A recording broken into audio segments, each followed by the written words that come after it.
ဒီနေ့ပြောပြမယ့်ဇလန်းကတော့ချစ်ချင်းမနာလိုမှုယုံကြည်မှုနဲ့လူစိတ်ရဲ့အမောင်ဘက်တွေကိုအပြည့်အဝထင်ဟပ်ပြသထားတဲ့ဇလန်းတစ်ပုဒ်ပါဇလန်းတစ်ခုလုံးကိုနားထောင်နေတဲ့အချိန်မှာယုံကြည်မှုဆိုတာဘလောက်ထိအရေးကြီးလဲဆိုတဲ့မေးခွန်းကိုသင်ကိုယ်တိုင်ပြန်မေးမိစေမှာပါဇလန်းရဲ့အဓိကဇာတ်ကောင်ကတော့အောင်မြင်နေတဲ့ဂီတညွှန်ကြားမှုတစ်ယောက်ပါသူဟာအသက်မွေးဝမ်းကြောင်းဘက်မှာအောင်မြင်နေပြီးသူ့မှာချစ်ရတဲ့အမျိုးသမီးတစ်ယောက်လည်းရှိပါတယ်သူမှာဟာလည်းပဲလှပပြီးသူ့ရဲ့အမျိုးသားကိုအယမ်းချစ်တဲ့မိန်းကလေးတစ်ယောက်ပါသူတို့နှစ်ယောက်ရဲ့ဘဝကအပြင်ပန်းကြည့်ရင်ပြည့်စုံပြီးပျော်ရွှင်နေတယ်လို့ထင်ရပေမဲ့ဒါပေမဲ့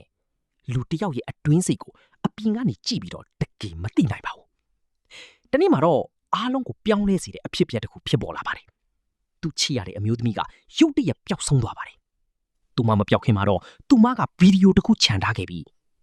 ငါ့ကိုမရှာပါနဲ့လို့ဆိုတဲ့အတိတ်ပဲနဲ့ပြောထားခဲ့ပါတယ်။ဒီစကားတစ်ခုကြောင့်ပဲသူ့အတွက်စိတ်ထိခိုက်မှုကြီးတစ်ခုဖြစ်စေပါတယ်။ဘာကြောင့်သူမထွက်ခွာသွားတာလဲ။ဘာပြဿနာရှိလို့လဲ။သူ့အတွက်အဖြေမရှိတဲ့မိခွန်းတွေပေါ်လာပါတယ်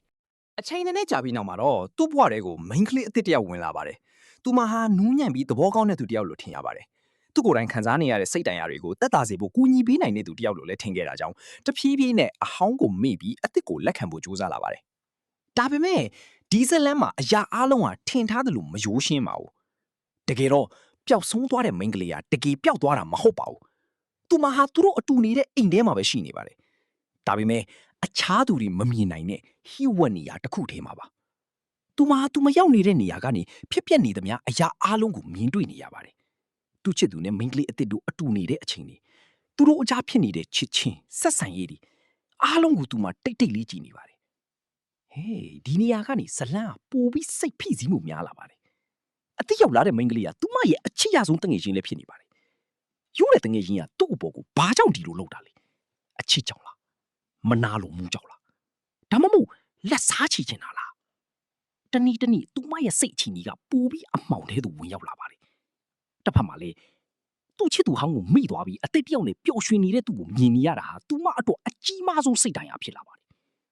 အချင်းကြာလာတာနဲ့အမျှ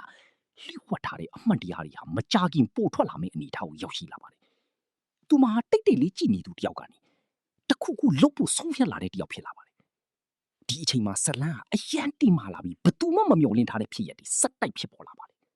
နောက်ဆုံးမှာတော့အမှန်တရားအားလုံးဟာတဖြည်းဖြည်းပေါ်ထုတ်လာနိုင်ခဲ့ပါတယ်။သူမတည်ရှိနေတဲ့နေရာကိုသူမရဲ့အမျိုးသားတတိထားမိအောင်ပုံစံအမျိုးမျိုးလုပ်ခဲ့တာကြောင့်ဖုံးကွယ်ထားတဲ့နေရာကိုတတိထားမိသွားပြီးသူမရှိတဲ့နေရာကိုရောက်အောင်ကယ်ထုတ်နိုင်ခဲ့ပါတယ်။ယုံကြည်မှုပျက်စီးသွားတဲ့အခါချစ်ချင်းတစ်ခုဟာဘလောက်အန္တရာယ်ရှိလာနိုင်တယ်ဆိုတာကိုဒီစကားကပြသထားပါတယ်။လူတယောက်ရဲ့မျက်နှာဖုံးနောက်ကအမှန်တရားတွေအချစ်နဲ့မနာလိုမှုကြားကနယ်နိမိတ်တွေအားလုံးကိုတိကျထင်ဟပ်ပြထားပါတယ်ဒီဇလန်ဟာရိုးရိုးထရီလာတကားမဟုတ်ပါဘူးဒါကလူစိတ်ရဲ့အနက်ရှိုင်းဆုံးအတွင်းဘက်ကိုပေါ်ထုတ်ပြထားတဲ့ဇကားတကားပါဒီဇလန်ကိုနားထောင်ပြီးတဲ့နောက်မှာတင်ကိုယ်တိုင်ကိုမေးမိစေမဲ့မေးခွန်းတစ်ခုရှိပါတယ်ဘာလဲဆိုရင်တင်ယုံကြည်ထားတဲ့လူတစ်ယောက်ရဲ့အတွင်းစိတ်ကိုတကယ်သိနားလည်ထားပါသလားဆိုတဲ့အတွေ့တစ်ခုလည်းတွေးမိစေမှာပါအဆုံးထိကြည့်ရှုပေးတဲ့အတွက်အားလုံးကိုကျေးဇူးတင်ပါတယ်ခင်ဗျာ